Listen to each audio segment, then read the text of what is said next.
All right, guys, we got the big CPI report coming tomorrow. PPI today came in lighter than expected, exactly what we wanted, and stock shot up. But now you have to be careful because if CPI tomorrow shows a negative reading month over month, then stocks will most likely sell off again. We saw this July 11th. The last CPI report came in negative and stocks sold off. That marked the peak of the stock market rally.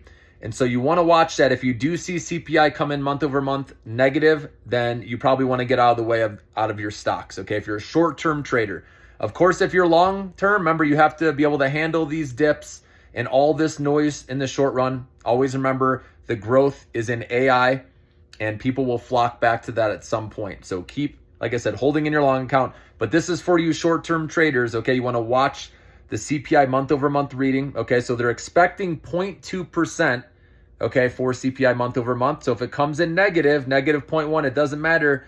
That's a sell signal. But if it comes in even at 0 or 0.1 or even in line at 0.2, that would be okay, guys, that this rally can continue or else it won't sell off too bad, okay?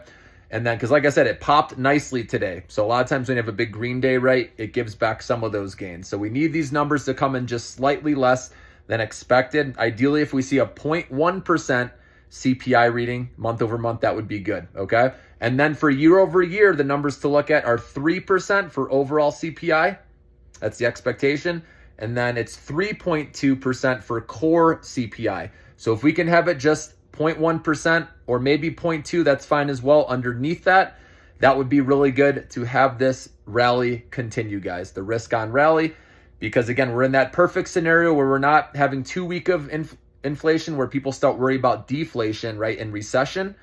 And then if it comes in obviously hot, then people are talking about inflation and the Fed not cutting rates. So that's why we have to be in that Goldilocks, right, that perfect, area where it's just slightly less than expected. And like I said, even inline would be okay at this point with people fearing, recession. Okay. So just wanted to point that out. So those are the numbers to watch closely tomorrow. Remember, it comes out at 8:30 a.m. Eastern time. Have a great day.